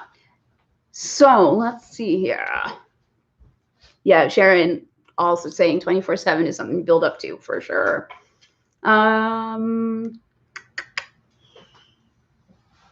Let's see. Yeah, chopping board is a good paddle. Excellent suggestion. Oh, Happy New Year from Sweden. Thank you. Some tips on non-sexual BDSM. I basically not any, obviously there are things that are like inherently sexual, but most BDSM can be non-sexual. We often, yeah, go ahead. We often don't include sex within our play. Quite often, I'm asexual and sex averse, we'll call it. So I don't like to have my genitals touched. I don't like to do that kind of stuff, but I don't mind, you know, helping my partner out sometimes, but sometimes we just play non-sexually. So quite often, like we'll do impact play with no sexual element or bondage or pretty much anything. Like the only things that are like inherently sexual are, you know, like say the chastity stuff that we do or anal play or that kind of stuff, right? But pretty much anything, as long as you talk to your partner. And I found it's really important to define sex because what I think of as sex and what somebody else thinks of as sex are completely different things. You know, for me, it's like if somebody is having an orgasm, it's pretty much sex. So even if I'm, say, we have a fuck saw, and which is literally a dildo on a reciprocating saw. To me, that's sex, even though it's not being used on me, but it's still sex. So that would be maybe off limits, or maybe that's okay for you. It really depends, but you have to define what you're talking about. It's really important because for some people, sex is like, you know, tab A and slot B, and that's it. For other people, it's kissing or touching or petting or whatever you want to say, right? So be very, very clear about those kind of things. 8 minutes. almost over, guys. Or at least in Canada, Eastern time, it's almost over. We miss you too, Mark. We miss you lots. No, it's too bad there's a lockdown. Yeah. It's like, oh, hey, let's hang out. Yeah. Oh, you guys are so sweet. Thank you so much. I need that, but I need it for spaghetti. Yeah. Yeah, I know. I've never been able to measure the proper amount of spaghettis. Well, keto. Well, yeah, now we just do keto. So, yeah, hardware store is every kinkster's favorite sex shop for sure. Yeah, this stainless thing is that, yeah, that spreader bar, you can lift a truck with it for sure. It's very heavy duty. How do you measure for a chastity cage? Wherever you're going to buy it, they will have what the measurements are, and the other thing too is with a lot of the chastity cages, well, this is still here. Sizes. Exactly. So what they do, because even if you've measured, if it's cold when you measure, or if it's warm or whatever, things change. So the way the chastity devices go together is, damn it. So there's this piece here. So this is the ring that goes around sort of behind your balls. So they will come with a whole bunch of different sizes. So this one, for instance, we've got a bunch of devices. We've got, okay, so you can have like small ones, bigger ones, all kinds of different sizes here, right? And you just have to find the one that works for you. And then the actual cage part here will usually come in like a regular size, and then a small, and then a large kind of size. So you just have to look at your penis while it's flaccid, because the assumption is it will not be, you won't have a hard on in the cage. And if you do, it should be painful. But you know, you just have to be honest with yourself, whether medium, you know, large, small, whatever is going to work for you. But yeah, they do give you lots of size options, which is nice. And then if you find you really enjoy it, you can then go and buy a custom device where they will give you specific instructions on what exactly you need to measure, and all of that kind of stuff. And usually the idea is that you make multiple measurements over a couple of days, so that, you know, temperature, all that is taken into account. Did we get the piece that yeah, fell? Yeah, I already picked oh, okay, thank you. So what would be a good way of negotiating contents and extent of future scenes with a totally new play partner that you don't know very much about yet? One of the things I really like doing is using a BDSM checklist. And so I actually have like a huge one on my website that you guys can access for free. It's if you click on, like, I think the books tab, let me actually, let me just pull that up right now, and I'll put the link up for you guys. But BDSM checklists are awesome because you can both fill them out, and then sorry, I'm just copying the link for you. But you can fill them out, and then you both fill them out, or you have your partner fill them out, and you can look at them and, you know, decide, okay, this is what I want to do, this is what I don't want to do, whatever. The other thing is, when you, especially when you're brand new, I like to negotiate per scene, right? Each scene I want to negotiate ahead of time, and I want to opt in. So it's not, you can do anything except it's, you can only do these things. So I find when we are just getting to know each other, that's the best way, because if you don't know me, you don't necessarily know some of the things that I'm into. So we were talking about hook suspensions, right? So if you don't know me and you don't know to say no hook suspensions, I could, if I was a dishonest kind of person, be like, well, you didn't say no, let me get my hooks, you know? And that would not fly with a lot of people. Now, an honest person obviously isn't going to do that. They're not going to be manipulative like that. But I do like to just do opt-in. And I like to talk about it before, and then also do like a debrief or whatever afterwards, and talk afterwards as well. We got 3 minutes until midnight. We're gonna stick around after midnight. It's fine, but just but yeah, check out the like I said, it's a huge checklist there that I have, but you know, I'm sure there's a lot of ideas that you haven't thought of too. So have you had a vanilla person finding out about your involvement in BDSM that took an unexpected turn? Yeah, well, I mean, I get a lot of people that find out because I'm obviously, you know, on the internet talking about this kind of stuff. So sometimes, yeah, people are like, oh, what do you do? And then I'm like, oh, I'm a YouTuber. And they're like, oh, what's your channel? And I'm like, here you go.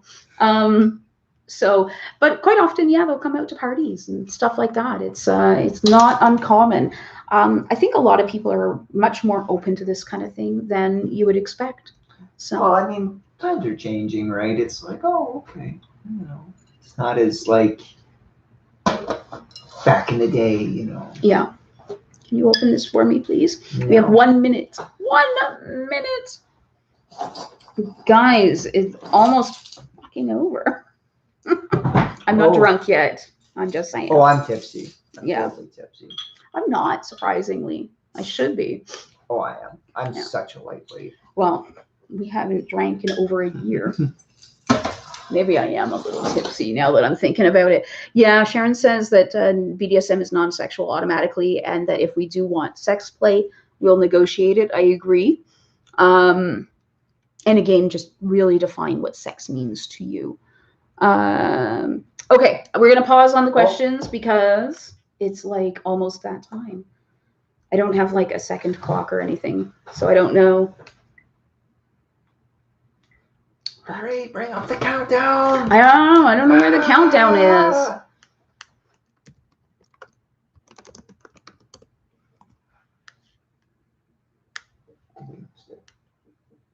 All right. Nope. Here we go. It's 10, seconds. 9, 8. Oh, sorry. No, it's not yet. Apparently, I am fucking drunk. All right, guys. 30 seconds, basically. Yeah. Oh, hello, Wolfguard. Hello, buddy. Hello. Yeah. We'll have some Wolfguard time in just a minute. Yes. Hello. I don't know if he's on the screen or not, but we're waiting for our little countdown here. I hope everyone has a drink of their choice, unless, of course, you've already done New Year's. Yeah. Don't worry, but have another. Okay, now we do it. 10, 9, 8, 7, 6, 5, 4, 3, 2, 1. Fuck you, 2020. Happy New Year. Woohoo! All right, give me a kiss. All right, cheers, guys. And yeah, if you guys have already done that, well, Happy New Year to you too. Yes. So, yay, it's finally over. All right, here he is. Here's our giant puppy, Wolfguard. Hi, buddy. Yes. Let's look at Wolfie. Yes. Hello. He's the star of the show. Hello. Yes. Hi, buddy. Happy New Year to you too. You don't know anything about this stuff. No, he says I'm getting pets. Yeah, he's like, it was his birthday the other day. All right. We'll play with the dog more later. Yes. He's like, when are you gonna take me out? When are you gonna put actual food in my dish? Yeah. Kibble. Oh, he's so upset because he wants people food, not Yeah. Oh, hey, Minnie. Hi. Sorry, I just seen the comment now. But yes, I've met Minnie many times. Working to get some rights and improve situations for sex workers because everyone deserves rights. So, yeah, already 2021 in Ukraine. Yeah, I think for you guys, it would have passed a while back. You're up late or early. I don't know which. So, yeah. Yeah, okay. So I see here Kitty has asked about, being in love with your partner, but not having those feelings necessarily reciprocated. I think that can be really hard, obviously. Like that just sucks. We like to think that things are reciprocal for sure. But I think for a lot of people, not a lot of people, for some people, they try to separate their feelings from kink. Obviously, for a lot of us, it's not that way. Excuse me, beer again. Like we're life partners, dom and sub, like it's just, that's the way it goes. I've always wanted whoever I am with in like a dominant submissive kind of, maybe not whoever, because I've had lots of play partners, but I always want my life partner to also be my submissive partner. And so I think that's really tough. And I think that, you do need to decide, is this enough for you, or do you need those feelings to be reciprocated?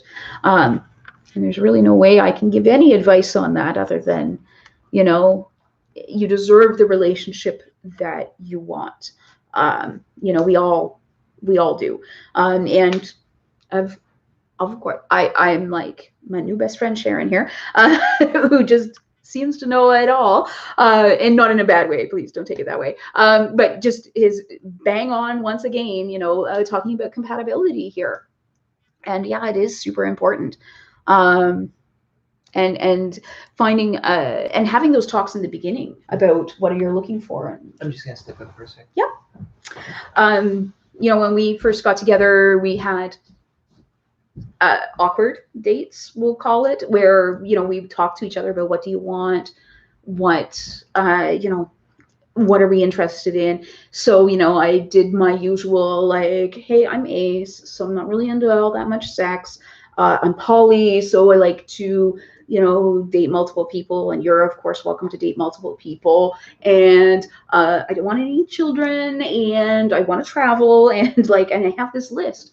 And thankfully it worked. But having like a reciprocal relationship, as far as feelings and everything go, that can be one of the things that you're looking for. And if you want it, you deserve it, right? So 2021 in Atlantic Canada as well. Yeah. 12:55. So then you are either Nova Scotia or New Brunswick area, because if you were Newfoundland, you'd have another half hour on that. I miss the East Coast so much. We were supposed to go out this summer, and of course that didn't happen because you guys had your little bubble, and the rest of us weren't welcome, which is totally fine. It's important to have boundaries. But I do miss the East Coast. As soon as we're able to travel, like we're going back there. I guess PEI is in that time zone as well. Okay. Oh, Sharon's definitely in the future. 4 p.m. on the 1st. You're like, yeah, you've already been to sleep, dealt with the hangover, all of it. So, yeah. And again, I will agree, no feelings is unrealistic. BDSM is all about feelings, for sure. Right? I don't know how you can do this kind of stuff with somebody and not have at least some sort of feelings for them, whether it's a friendship, whether it's a platonic love or a romantic love or whatever it is. So Derek's going to be drunk for all of us. So yeah. All right. Sorry guys, I'm just kind of going through the chat. Lots of happy new years and lots of fuck you 2020s. So I really do hope that all of us have a much better year going forward. I know that 2020 has been so hard for so many people. Yeah, you guys, like, I just hope your 2021 is amazing and all of that kind of stuff, because this year sucked. Sharon, thank you so much. Have a great day. Oh, thank you for the people who like my nails. I like having claws. It's a thing. I seem to be a natural sub. How can I bring out a little more dominant? I seem to freeze up, but it's only when I'm with a current partner that it happens. A lot of it is comfort. that's a big part of it, is just feeling comfortable within that role. I quite often will tell people that there's nothing wrong with a little fake it till you make it kind of thing. So even if you're just kind of almost, I guess, like not forcing yourself into the role, but looking at it more as like a role play than like who I am kind of thing, can kind of help. And this is also where ritual will come in really, really handy. So doing something that says, I'm the dominant right now, and having like that physical reminder. So the common ritual that I always suggest people try is, having the person's collar, have them like kneel in front of you, present the collar to you. You can take the collar, put it on them for the time that they wear the collar. They're the sub. And it doesn't come off until you take it off. And that can help get both of you into the right mindset. And of course, you can add to it, take away from it.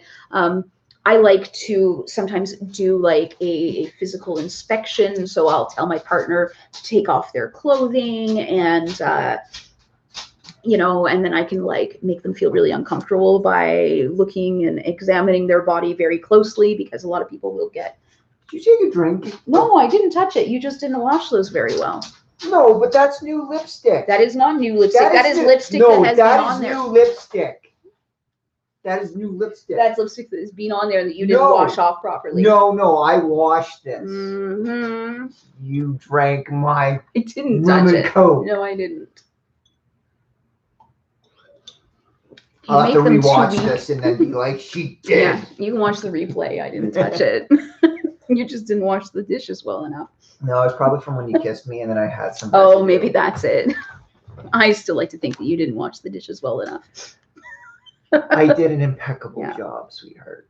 Oh, it's 7 a.m. in Ukraine. Ooh. Oh, you're up either very late or very early. I don't know which. Oh, shit. What? Adam texted me. Oh, wow. Wow. Sorry, I'm like hot right now, so I'm going to take off my shrug. And one, this is from Clayton. I had one wonderful dom, a Ukrainian woman named Tatiana, who is my red beast. Mm-hmm. She loved my ability to take her pain. She passed on, and I miss my red beast. Oh, I'm so sorry to hear that. That sucks. In St. John, New Brunswick. So awesome. I feel like that should be a movie or an episode of something. Absolutely. Yeah. I actually had a sub named Clayton before too. He was a sweet boy. He was from the southern United States, and I just loved his accent. How come you've never told me about Clayton? I played with him like a decade ago. He's a very sweet boy, though. I liked him a lot. No, we did. We always did. Yeah, help me. There we go. There we go. My shoulders don't work properly. No, he and I would always do these really interesting, fun age play incest scenes. This is good. Good times. Interesting. So, yeah. Oh, Richard is sharing a beer with his cat. Nice. Well, yeah. If Sage didn't live here, then I'd be sharing a beer with the dog. Oh, except I wouldn't let the dog have any because it's Really? my beer. Are you sure the dog wouldn't be with me? I told you he's my dog. You want to watch a fight right here. Oh. Oh, there's no collar with us. We're very vanilla platies. Yeah, well, you can, but you could do whatever. It doesn't have to be a collar necessarily. Try pretty much anything. Yeah, wear something that makes you feel sexy and in charge and powerful. There's lots of different things you can kind of do and play around with. So, and I believe my necklace has, yeah, it has come undone. There we go. Oh, 6:10 in Sweden. All these people up super late. Mm-hmm. I'm just going to assume y'all are up late because I don't wake up in the morning. Don't do mornings.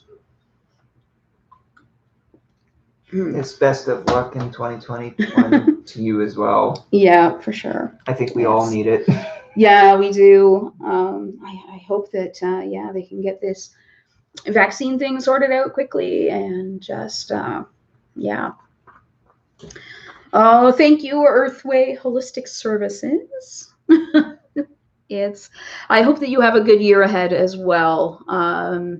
you know, it's one of those kind of things. Oh, see, Six Whip says there's a wall of toys, so fight. We should fight. You made half the toys on the wall. Seems. Fatality. You're drunk. Hence why I'm drinking water, because I'm like trying to balance it out. Yeah. I know when I'm getting a little too tipsy. So. Yeah, I'm gonna regret this in the morning. That's okay. No, I'm good. Yeah. Awesome. Oh, you guys are fantastic. Yeah, we're I swear I'm not drunk yet. Tipsy? I'm just losing my train of thought. Yeah, I am totally tipsy at this point. Train of thought crash. I am such a lightweight. That's what I get for not drinking for so long. Love you both. Thank you guys are awesome. Appreciate it. Yeah. All right, guys. I don't know if we've got sleep late and regret nothing. Yeah. That is my general philosophy. He's the one who gets up in the morning. I'm like, yeah, like, you know what, honestly, there's times that's like I'll go to bed at 2 and then it's like I wake up at 5 or at 7 and I'm like, oh my god, like, why am I awake? I should be sleeping in, but yeah, I can't. It's like, you know. Yeah, I'm like, if I'm sleeping past noon, maybe come wake me up, but think about it first. Not a morning. You're not that bad. No, I try to get up by noon. Yeah. Siska, it is just turned midnight. It's 12:15 now. We're Eastern time, Toronto, eastern side of North America, I guess. I need my BDSM fix. No munches, thanks. Yeah, I know. Yeah. And it sucks because it's like, you know, I want to like go out and meet people, and it's like, oh, but online is kind of hard and it sucks. And at least, you know, when you're going in person, it's easier and you can talk to people. Yeah. Yeah. No, it sucks. Yeah. That's very frustrating. It's yeah, I don't know. I can't wait until like we can go back to parties and just socialize and see people again. And it sucks too because of COVID. Like the one place that was within our area, like Barrie, there was the local, I guess it was like a swingers club, but then they were having more, you know, play parties and fed events, because we were the only ones that came out for some reason. But they closed down because of COVID, unfortunately. You know, and they were accessible, which is like amazing. And even our local like rock bar, you know, that had local bands come, whether it be punk or metal or whatever they closed down as well. So it just kind of sucks because a lot of the holes in the walls that we like to go to are no longer there. So hopefully they come back once COVID sorts itself out. So yeah, that would be nice. But I mean, I'm sure everybody's kind of in the same boat where it's, you know, how long can you maintain a business if you can't get together? And this swinger clubs and male strippers. You know what? That reminds me. Remember when we went to the sex show and there was that one performer who would paint paintings with his dick? Oh, that guy was awesome. He was awesome. And it was funny because he came to our booth and he was like, oh, who did the artwork? Yeah. Like, oh, my boyfriend. He's like, oh, this is awesome. Yeah. But his work was pretty awesome. Like he was like, yeah, he painted with his penis. Yeah. And he was doing fantastic. Like paintings of like James Dean. Yeah, like they were Amy actual Winehouse with his dick. Yeah, it wasn't just like abstract or anything. Yeah, I can't remember his name. Otherwise, I would say look him up. But yeah, and he was like jacked too, right? They had a bit of a bromance. Yeah, for sure. He was awesome. But yeah, no, he was super fun to watch because whenever his show would come on, because like our booth wasn't far from the stage, so I'd go out and watch and see what he would paint that time. So it was pretty cool. So yeah. I missed the sex show. So yeah, I know this year's been right off. Yeah, that's the one thing I like look forward to. Is like I was also gonna try and do Fan Expo this past year because I wanted to try and, you know, get my art out there more, and yeah, that got canceled. So it's kind of shitty. You know, we haven't been able to do any of the things we wanted to do this year. Yeah. Yeah, I see Tracy saying, where I live, people are acting as if nothing has changed. I'm Wisconsin. Yeah, yeah, we see that. We kind of we're sitting up here in America's hat, going like, you guys, what's going on? It's Well, like I said, we're in lockdown right now. Our province is all, you're not allowed to go out unless it's for like groceries and medical appointments, and I think that's about it. I went out today to pick up my mom's meds. It was like nothing changed. So yeah. Oh, Mandy is getting a St. Andrew's cross. Nice. Yeah, I found mine on Kijiji, and then I painted it. He buys everything on Kijiji, just for the record. But yeah, no, he painted ours, so it's a cool like biomech kind of theme, which is kind of nice. So yeah. Yeah, I totally miss the sex shows. I wish that they were, well, I mean, they'll happen again once everything goes back to normal, or whatever semblance of normal we get.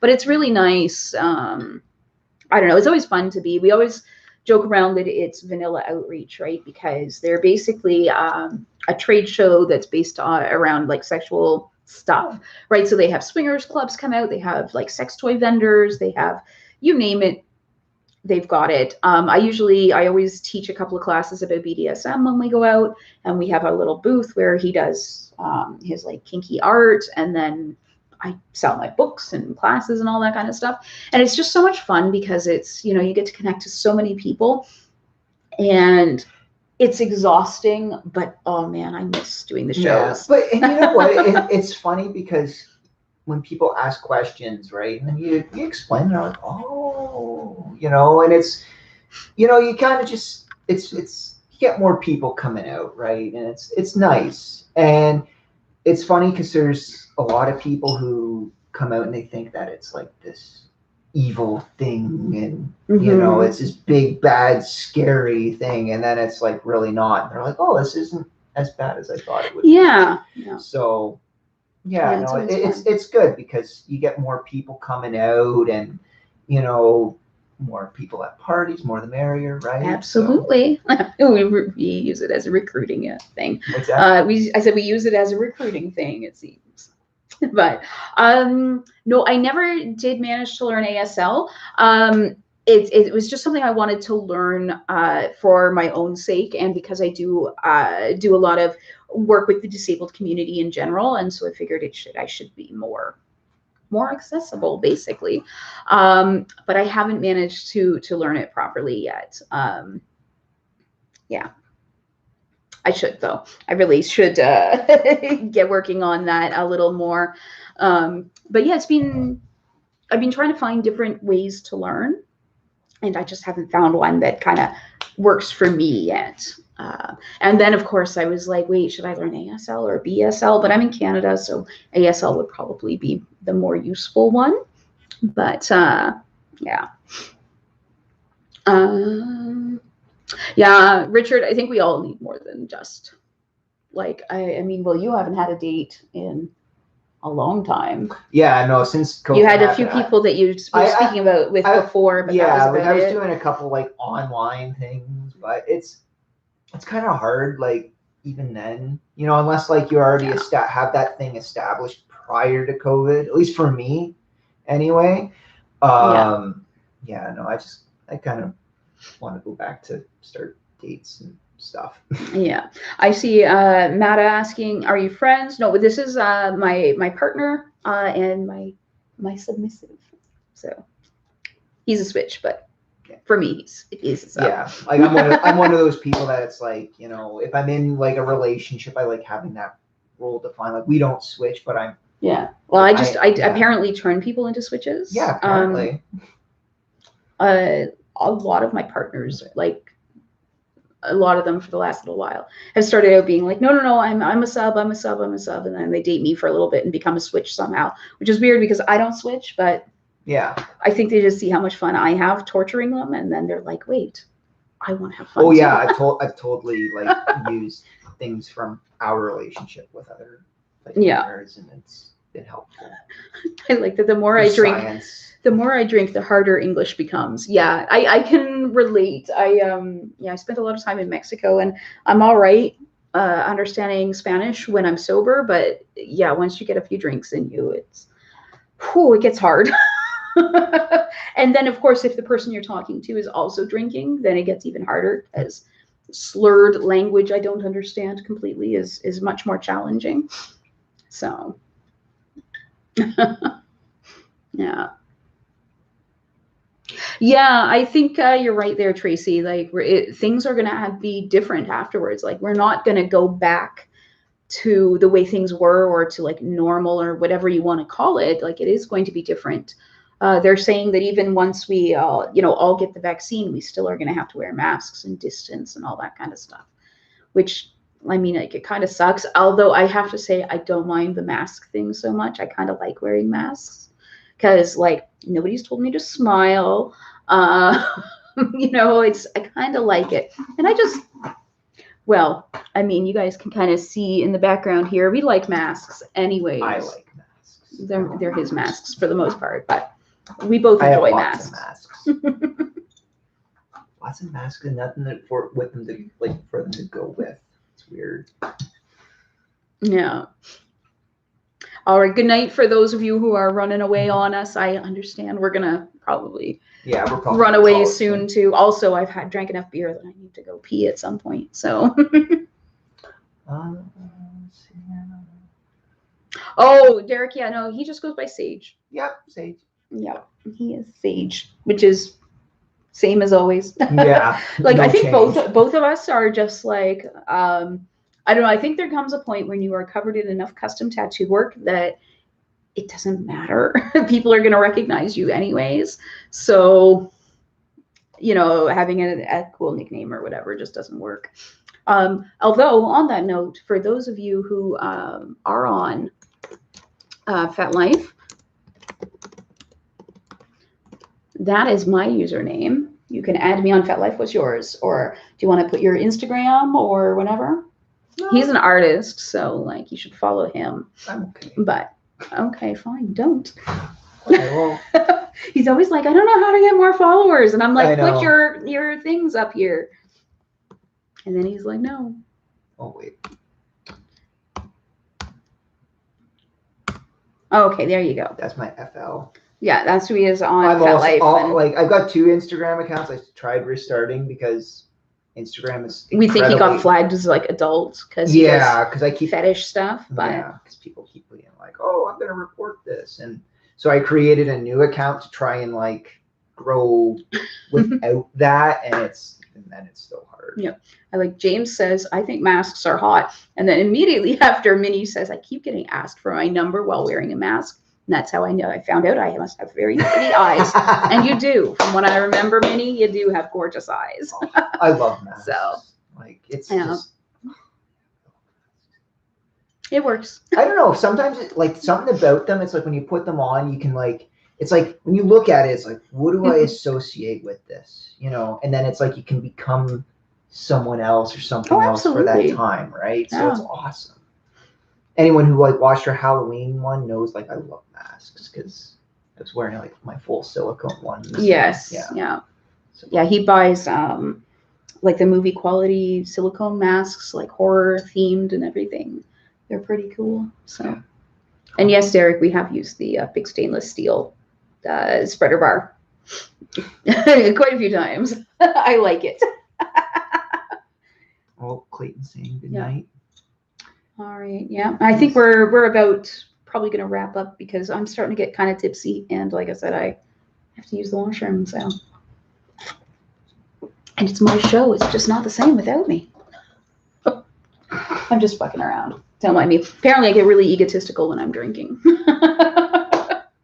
Anyways, guys, thank you so much for joining us tonight. I hope all of you have an amazing 2021. Yes. We're going to have more videos on the channel sometime soonish. Hopefully. We actually, my brother-in-law actually did video editing. And so hopefully when he's back on his feet, we can recruit him to actually do some work. And he said he would. So it's just a matter of time. We got so much content to go through. So my major problem, I love being in front of the camera and filming and all that kind of stuff. I suck at video editing, in case you guys hadn't noticed. But yeah, our brother-in-law has said that he's going to do some editing for me. He just had a heart transplant, unrelated to COVID or anything, but he just had that. So we just have to wait till he gets back on his feet, and then he's going to help us out. Before we go though, I see a question here. 18 in high school. Thank you for being 18. And I want to be with sub, but should I try to be vanilla girl and see what I want to be in BDSM, or should there'll probably be a lot of people that will say do vanilla before you do kink. I don't think so. I knew at a very, very young age that I wanted kink. And it's part of your identity. If that's what you want, then that's what you should do. Like, don't try to force yourself into something that you don't want. You're 18, you're an adult, you get to make your own decisions. I will say, be careful, go slowly. Don't jump into anything too quickly, because there are a lot of people out there that would love to take advantage of a young person just starting on their journey. But one of the things that I really recommend to younger folks especially are the TNG groups, and that stands for the next generation. And usually they're age limited, so they'll be like 18 to 30 or 18 to 35. So you get 35. So you get a lower, younger age group. You get your peers basically. And I think that that's really important, especially, when you're on the younger side of things. You don't want to hang out with all of us old people. Well, I'm the old person. He's less old. I'm 30. Yeah, you can still go to TNG. I can't. It's been a while. But yeah. So definitely, if you want BDSM, go for BDSM, but just be careful and understand that there are people out there that will want to take advantage. So don't forget your common sense and research, research and learn. Is a big thing, right? Because it's just it's knowing is half the battle, right? So pretty much. Yeah. G.I. Joe. Sorry, I couldn't help it. Apparently, I have had a beer and a half. But yeah. Yeah. All right, guys. Anyways, as I was saying, thank you so much for coming out tonight. I was going to say Merry Christmas. It's not that anymore. Happy New Year. Happy holidays. All of that. Oh, look, I still have a goat. The goat says goodbye. I like my goats. Sorry, we were talking about the Yule goats earlier. But yeah. Anyways, guys, thank you so much for coming out, and hopefully we'll have some new videos for you soon on the channel. And, check out my website, hit me up on FetLife, and see what I'm up to. We've got lots of stuff going on. So have a good night, guys. We'll see you later. Take care, guys.